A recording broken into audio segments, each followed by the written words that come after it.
मैं professor Bhavesh Kumar Chauhan, department of electrical engineering, Babu Banarasidas institute of technology and management, Lucknow, आपका unit 2 जो कि हमारा AKTU कोर्स KEE 302 का 9वां लेक्चर है, उसमें आपका पुनः स्वागत करता हूं। इस 9वें लेक्चर में हम यूनिट 2 से शुरुआत करेंगे और इसमें सबसे पहले जो मेज़रमेंट ऑफ रेजिस्टेंस है उसके बारे में हमारी लगभग आधे घंटे में 2 ब्रिजेस के बारे में चर्चा होगी। ये दोनों ही ब्रिजेस जो हैं मेज़रमेंट रेजिस्टेंस के लिए इस्तेमाल होते हैं और बहुत ही प्रसिद्ध हैं ये bridge, they are well known. आप में से काफ़ी सारे छात्र व छात्राओं ने इसका पूर्व में भी इस्तेमाल किया होगा। वो पहला ब्रिज है व्हीटस्टोन ब्रिज और दूसरा ब्रिज है केल्विन्स डबल ब्रिज। तो व्हीटस्टोन ब्रिज मीडियम रेजिस्टेंस के मेज़रमेंट के लिए इसका इस्तेमाल किया जाता है और केल्विन डबल ब्रिज जो है वो लो रेजिस्टेंस मेज़रमेंट के लिए इस्तेमाल किया जाता है, जो कि व्हीटस्टोन ब्रिज का ही एक रूप है। तो हमारा इस लगभग आधे घंटे की चर्चा में क्या आउटलाइन होगा इसको देख लेते हैं। सबसे पहले इंट्रोडक्शन, इसके बाद केल्विन्स डबल ब्रिज पे चर्चा, ये देखते हुए कि कैसे क्या ऐसे मॉडिफिकेशंस हैं जो कि हमने व्हीटस्टोन ब्रिज में किए जिससे कि केल्विन ब्रिज डबल ब्रिज का महत्व साबित होता है या उसकी सार्थकता पूरी होती है। साथ के साथ हम उसका प्रिंसिपल ऑफ ऑपरेशन भी थोड़ा डिस्कस करेंगे, उसके कंसेप्ट पे भी हमारी चर्चा केंद्रित होगी, उसकी मैथमेटिकल मॉडल पर भी हम इसको समझेंगे और अंत में हम उसके एडवांटेज और डिसएडवांटेजेस के बारे में भी बात करेंगे। और ये पूरा जो हमारी चर्चा है इसमें व्हीटस्टोन ब्रिज आधार रहेगा और उसमें क्या ऐसे मूलभूत बदलाव किए गए जिनकी ज़रूरत थी जिससे कि हम लो रेजिस्टेंसेस को भी आसानी से मेज़र कर सकें, इसको भी हम जानेंगे। तो ये केल्विन्स डबल ब्रिज का फ़ोटो है, आप में से कुछ लोगों ने जिन्होंने इस्तेमाल किया होगा वो इससे चिरपरिचित होंगे। बाकी जो कुछ स्टूडेंट्स जिन्होंने नहीं किया है वो लैब में जब भी जाएंगे तो इसको देखें, ये लैब में पाया जाता है और it looks like this way. ये भी आप देख सकते हैं, ये this is another format of the Kelvin's double bridge. तो आप ये डिफरेंट टर्मिनल्स जो हैं कनेक्टिंग लीड्स के लिए हैं जो आप इनपुट और जो पे अप्लाई करते हैं या स्टैंडर्ड रजिस्टर के लिए भी हैं। तो क्योंकि आप इसमें गैल्वेनोमीटर का इस्तेमाल करते हैं तो 2 टर्मिनल आप गैल्वेनोमीटर के रेफरेंस में करेंगे और जिसका भी आपको रेजिस्टेंस मेजर करना है उसके लिए भी 2 कनेक्टिंग लीड्स का इस्तेमाल होगा अननोन रजिस्टर को कनेक्ट करने के लिए। बाकी आप ये डायल जो देख रहे हैं वो डिफरेंट स्टैंडर्ड रजिस्टर्स को इनकॉर्पोरेट करने के लिए, ये बैलेंसिंग के लिए है। और यहाँ पे आप नल डिटेक्शन आपको दिखाई देगा, ये नल डिटेक्शन पॉइंट है, पॉइंटर गैल्वेनोमीटर का। सो इलेक्ट्रिकल ब्रिज सर्किट, क्या ज़रूरत है, क्यों व्हीटस्टोन ब्रिज इतना फेमस है, या रेजिस्टेंस जब मेज़रमेंट की बात करते हैं तो पोटेंशियोमीटर के अलावा पोटेंशियोमीटर भी इस्तेमाल किया जाता है मीडियम रेजिस्टेंस के लिए। लेकिन अगर पोर्टेबल डिवाइस की बात करें या ऐसी डिवाइस जो कि काफ़ी सारे वेरिएशंस को रीजनेबल एक्यूरेसी के साथ पर्टिकुलरली मीडियम रेजिस्टेंस को मेजर कर सकता है, तो आप देखेंगे कि Wheatstone bridge comes as an obvious choice. तो ब्रिज से क्या मायने हैं? ब्रिज से मायने हैं कि एक electrical circuit that consist of multiple branches, for example 3 branches that are connected at a common point.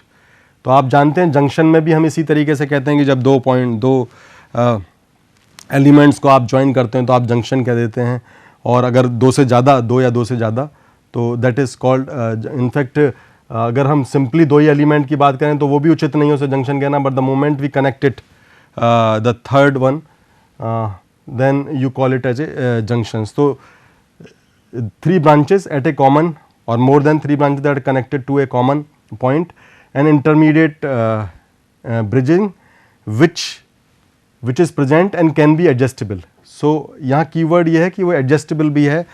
आप जब मेज़रमेंट करते हैं तो आप स्टैंडर्ड रजिस्टर की मदद से जो भी अननोन रेजिस्टेंस है डिफरेंट वेरिएबल रेशियो क्रिएट करके you can determine the value of that unknown resistance. इसको और बेहतर तरीके से आगे एग्जाम्पल के साथ समझेंगे। And they are mainly used in an electrical laboratory for measuring various parameters. तो ब्रिजेस की अगर बात करें तो ना केवल रेजिस्टेंस के लिए यूज़ होते हैं, obviously Wheatstone bridge is use for measurement of resistance, but हमने जैसे अभी कहा कि Kelvin's double bridge low resistance measurement के लिए यूज़ करते हैं। उसी तरीके से ब्रिजेस, बाकी ब्रिजेस की बात करें तो हम यूनिट 2 में देखेंगे कि और भी ऐसे ब्रिजेस हैं जो कि व्हीटस्टोन ब्रिज के ही मॉडिफिकेशन हैं, अगर हम उसकी स्ट्रक्चर को देखें, उसकी संरचना को समझें। लेकिन उसमें न केवल रेजिस्टेंस हम यूज़ करते हैं बल्कि इंडक्टेंस या कैपेसिटेंस इस तरीके के एलिमेंट्स यूज़ करते हैं और उनको इंडक्टेंस या कैपेसिटेंस मेजरमेंट के लिए इस्तेमाल करते हैं। इस तरीके की ब्रिज की चर्चा अभी आगे आने वाले लेक्चर्स में होगी, जिसमें कि Maxwell, Hayes, they are Dishorty and Sharing, multiple bridges we will be discussing. So bridges can be classified into two types. They are DC bridges or AC bridges. Okay, तो DC bridges में Wheatstone bridge और कैल्विन्स double bridge और mega ohm bridge, और AC bridges में like inductance, capacitance and frequency. Because ये समझना ज़रूरी है कि अगर हम इंडक्टेंस या कैपेसिटेंस इन पैरामीटर्स की बात करें तो ये तभी सार्थक होते हैं, तभी रिलेवेंट होते हैं, या इनको मेजर किया जा सकता है या इफ़ेक्टिव होते हैं जब हम AC में अपने सर्किट को ऑपरेट करते हैं। If it is a DC circuit then the inductance and capacitance they do not serve the desired purpose for which they are used, so they do not serve their intended purposes. They are only effective, they are only meaningful when we are working on an AC.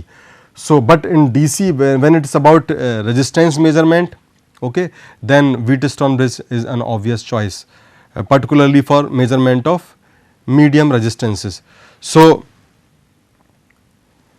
Kelvin's double bridge, तो Kelvin's double bridge क्या है? Kelvin's double bridge is a modified version of Wheatstone bridge which can be measure resistance value in the range between 1 ohm to 0.0001 ohm, means 10 micro ohm। तो आप समझ सकते हैं कितनी minor values को भी ये मेजर कर सकता है। अनलाइक व्हीटस्टोन ब्रिज आप 1 ohm या मोर देन 1 ohm से लेके you can go to hundreds of ohms, okay, but when it comes to the lower measurement of lower resistance then the obvious choice, as we said number of times, that is Wheatstone bridge. But what is Wheatstone bridge? Wheatstone bridge अगर आप देखें तो basically आपने lab में इस्तेमाल भी किया होगा आप में से काफ़ी लोगों ने। तो ये जैसे कि मल्टीपल आर्म्स इसमें रहती हैं, तो इट इज़ लाइक दिस।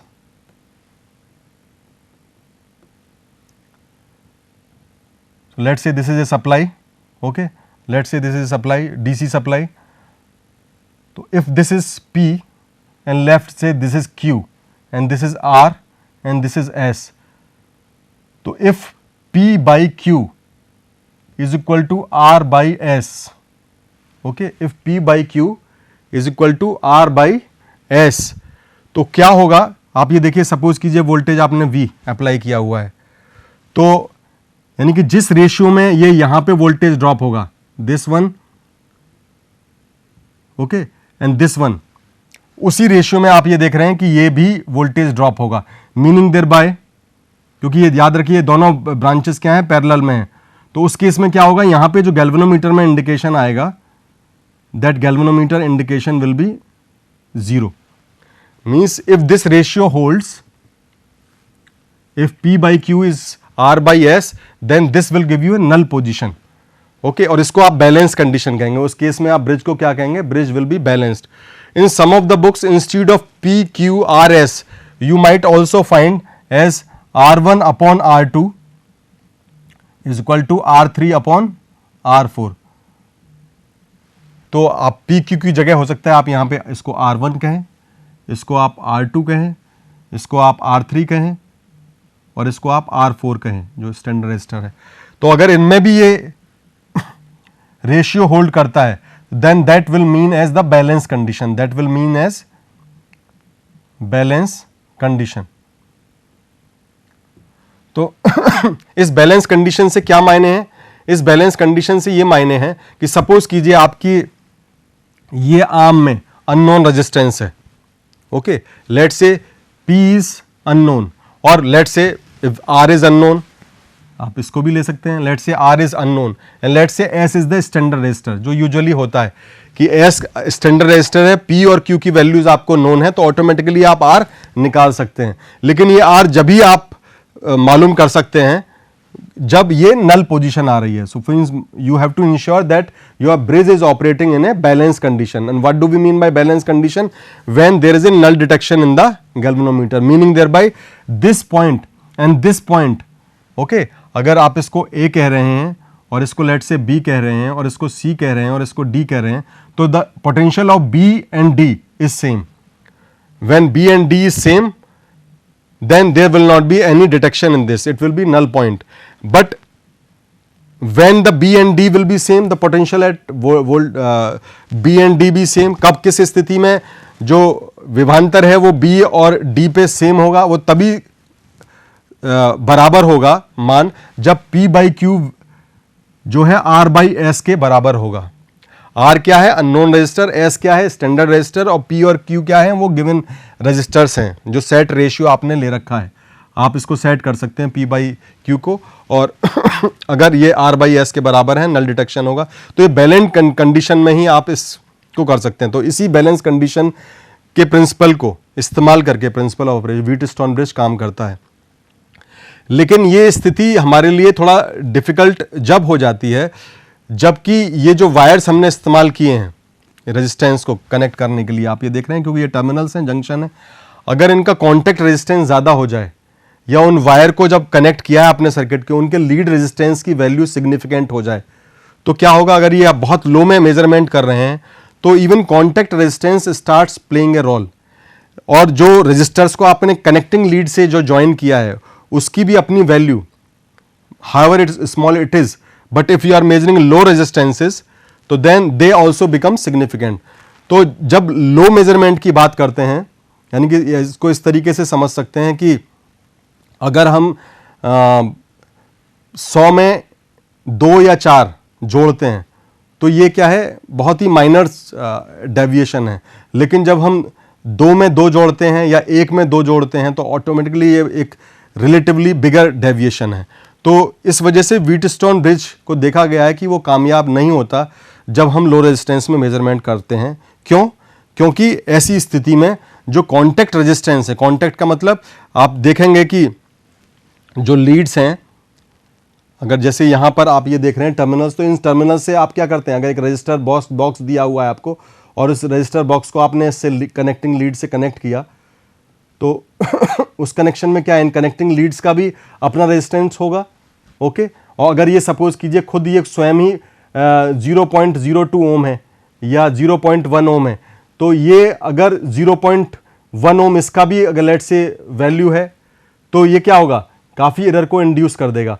या जब हम इसको यहाँ वाउंड अप करते हैं इन कनेक्टिंग लीड्स को, तो उसके भी अपने रेजिस्टेंसेस हो सकते हैं।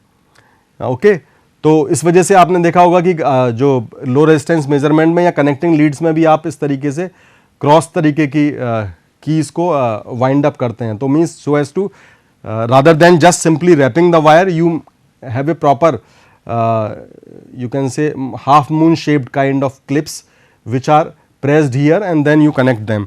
So contact resistance and lead resistance also become significant, okay, when you are measuring the low resistances, they also become significant.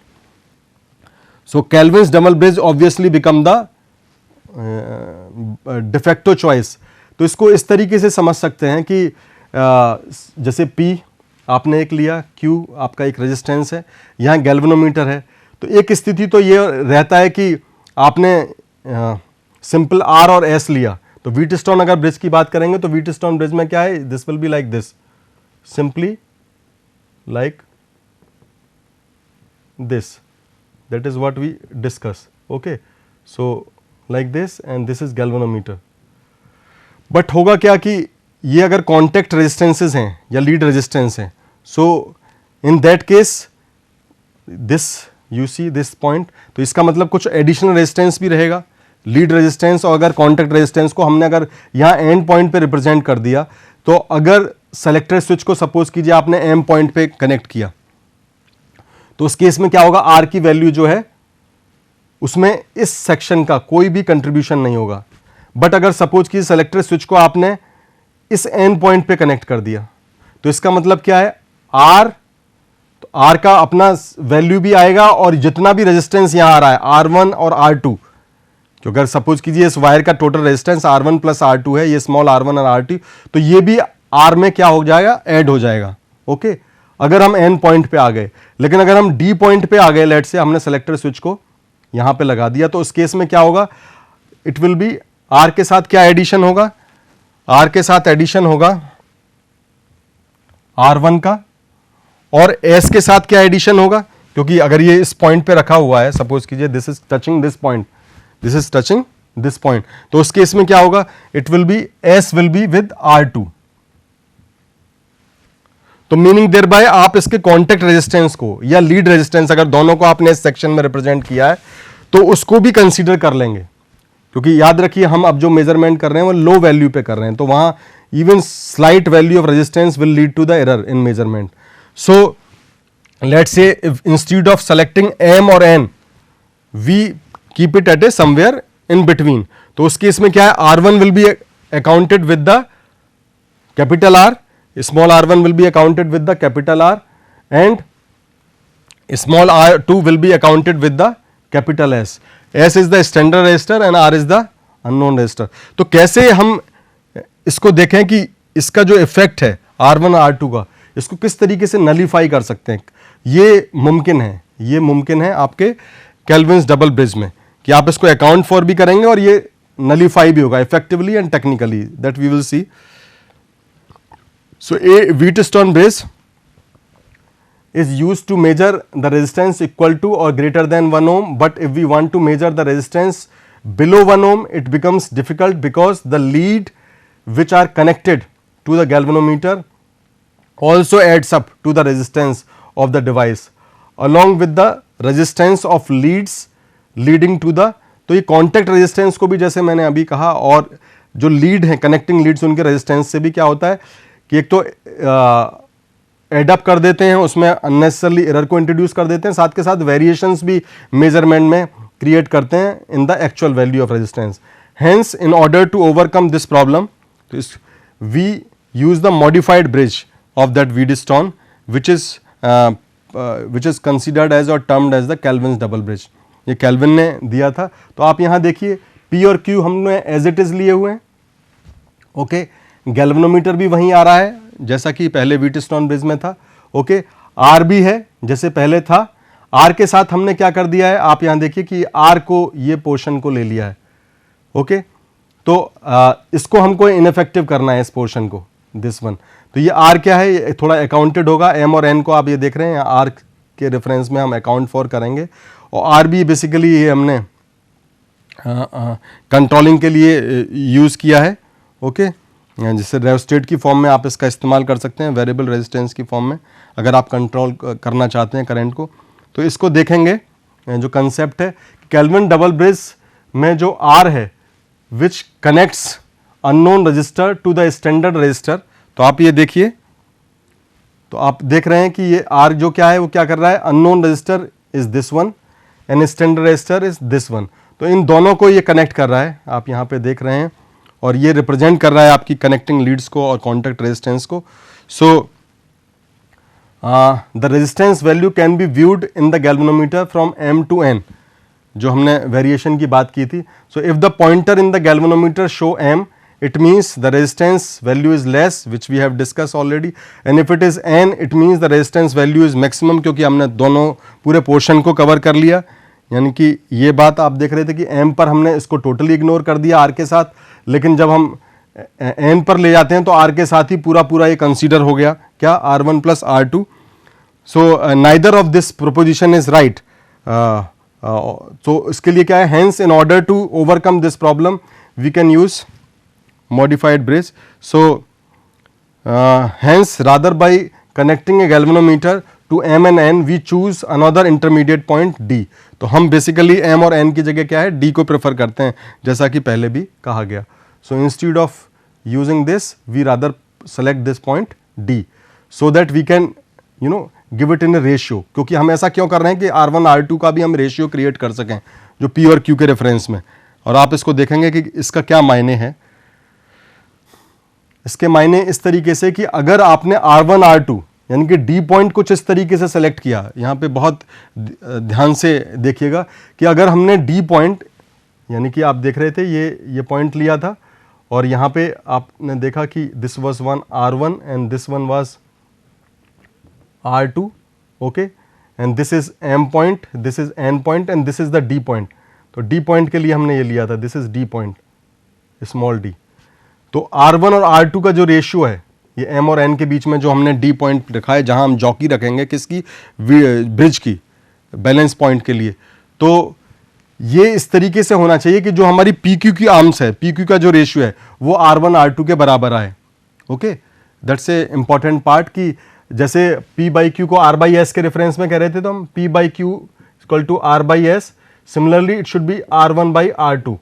तो क्योंकि यहाँ R और S अब क्या है, मॉडिफाइड फॉर्म में, तो R के साथ क्या हो जाएगा, अब ये R डैश हो जाएगा, this is R dash, S dash, okay, so this is R dash, okay, R dash, and then this is P and Q and this is S and R. So this is nothing but S dash.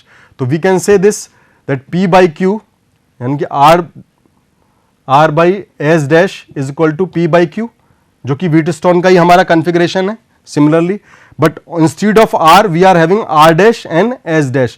What is R dash? R dash is R plus R1. What is R1? R1 is this one, ये D point पे जो R के साथ connecting है, ये portion है, this is R1 and what is R2? R2 is this.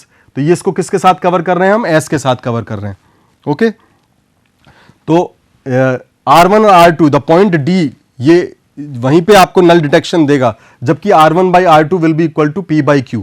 तो अगर R1 बाई R2 आपको मालूम होगा, बैलेंस कंडीशन का मतलब है अब R जो है वो R1 के साथ अकाउंट फॉर हो रहा है और S जो है वो S1 के साथ अकाउंट फॉर हो रहा है। तो ये क्या हो गया, this is S dash and this is R dash, okay. And similarly आप क्या है कि R1 upon R1 plus R2, क्योंकि अगर R1 अपॉन, आपने देखा R1 बाई R2 क्या थे, P बाई Q, तो उसी एनालॉगी से हम लिख सकते हैं कि R1 upon R1 plus R2 को हम लिख सकते हैं P upon P plus Q, क्योंकि याद रखिए कि R1 बाई R2 क्या है, R, क्योंकि याद रखिए इसी एनालॉगी पे हम वर्क कर रहे हैं कि R1 upon R2 is P by Q। तो अगर आप R1 प्लस R2 लेंगे तो इसको क्या है, आप R1 को तो P के रेफरेंस में प्रोपोर्शन में दिखा रहे हैं, P के रेफरेंस में दिखा रहे हैं, और R1 प्लस R2 को P और Q की एनालॉगी के साथ दे रहे हैं। तो यहाँ रिप्रेजेंटेशन जो है R1 P के रिप्रेजेंटेशन में आया, R1 प्लस R2 का रिप्रेजेंटेशन P प्लस Q आया, okay, because R1 upon R2 is P upon Q, mind this word, okay. तो हमने वही रिप्रेजेंटेशन लिया। फिर R1 को आप लिख सकते हैं इसी टोपोलॉजी को P प्लस Q, और ये R1 plus R2 is equal to what, it is equal to R। तो इसको आप इस पोर्शन में ले गए, this right hand side, okay. तो इस फॉर्मूले को यूज करके तो आपने ये एक्सप्रेशन निकाला, और इस एक्सप्रेशन में क्या किया, फिर ये मॉडिफाई किया, R1 प्लस R2 को रिप्लेस कर दिया किससे, R से, because R1 plus R2 is nothing but R, okay. So this is right equation because we have written the same thing, R1 divided by R, okay, R1 divided by R is equal to P upon P plus Q। अब P plus Q में फिर R को क्या कर गए हम, right hand side में move कर लिया हमने, we have moved it to the right, we know that R1 plus R2 will be R since it is equal to this। now R2 को भी इसी तरीके से लिख सकते हैं जैसे ऊपर लिखा है, तो R2 will be Q, P की जगह अब Q आ जाएगा, upon P plus Q and multiplied by dot R। Similarly जैसे पहले एक्सप्रेशन लिखा था वही इसी एक्सप्रेशन की एनालॉगी में हमने ये एक्सप्रेशन लिख लिया, फर्क केवल P की जगह Q का टर्म आ गया है, ओके, क्योंकि R1 के लिए हम R2 लिख रहे हैं तो इसलिए P की जगह अब क्या आ गया, Q आ गया। अब इसको फर्दर आप लिख सकते हैं कि R plus, okay, R plus, अब ये क्या है, this expression is nothing but R1, this expression is nothing but R1, okay, and this expression is nothing but R2। तो आप ये देख सकते हैं, ये तो R1 हो गया, और ये वाला एक्सप्रेशन क्या है, this is S plus R2, this is S plus R2। तो ये S डैश हो गया जिसकी बात हम कर रहे थे, और ये क्या हो गया, दिस इज R डैश। तो फाइनली आप देखेंगे जब इस एक्सप्रेशन को सॉल्व करेंगे तो you will realise that rest of the terms will cancel out as you will open this expression, and you will simply be getting this final expression, that is R equal to P upon Q into S, जो कि हमारा Wheatstone का ही expression है। तो इसका मतलब क्या है, अगर डी पॉइंट हम इस तरीके से सेलेक्ट कर लें कि R1 upon R2 is equal to P by Q, तो ऑटोमेटिकली कॉन्टैक्ट रेजिस्टेंस और जो लीड रेजिस्टेंस है वो नेग्लिजिबल हो जाते हैं। So that was the procedure जो हमने बताया। So for getting the perfect results हम बेसिकली मेंटेन करते हैं arm ratio equal R1 upon R2, D का सिलेक्शन उसी के रेफरेंस में करते हैं, और थर्मोइलेक्ट्रिक इफेक्ट की वजह से भी या थर्मोइलेक्ट्रिक मैग्नेटिक फील्ड की वजह से भी एरर आ सकती है, तो आप उसके लिए जो मल्टीपल मेजरमेंट करेंगे उसमें पोलरिटी को चेंज कर सकते हैं। So that way you can also further reduce the error, और this is basically as I said is very effective when you are measuring the resistance below 1 ohm. इसके advantages जो हैं वो ब्रीफली कह सकते हैं कि it can measure the resistance value in the range of 10 micro ampere to even means in micro ampere to ampere, और means in resistance in terms of micro ohm. और सो पावर कंजम्पशन इसका less है, simple है construction में, sensitivity high है, और there is no effect of load and contact resistance in the Kelvin double bridge because it already takes care of that. Disadvantage जो है इसका वो knowing whether the bridge is balanced और no, आप नल detection से आसानी से मालूम कर सकते हैं, लेकिन सेंसिटिव गैल्वेनोमीटर उसके लिए यूज़ करना ज़रूरी है। To obtain good sensitivity of the device a high current is required. ये थोड़ा सा कॉशन है, जो ध्यान देने वाली बात है कि करंट रीजनेबली आपको हाई रखना होगा। Manual adjustment is to be made periodically whenever required. Even polarity के चेंज की बात हुई, जब थर्मो इलेक्ट्रिक मैग्नेटिक फील्ड की बात की, तो हमको पोलरिटी भी चेंज करना होता है।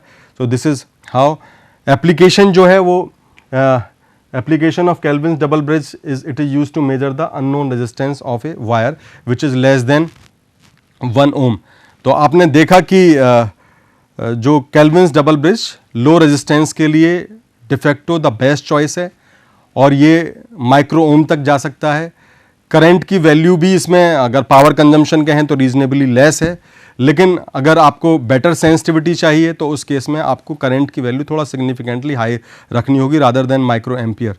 सो there you will get the better results, and so based on the Wheatstone bridge itself, Kelvin's double bridge only eliminates the deficiency or shortcoming of the Wheatstone bridge and becomes the best choice for the measurement of low resistance, whereas for the medium resistance Wheatstone still remains to be the best choice.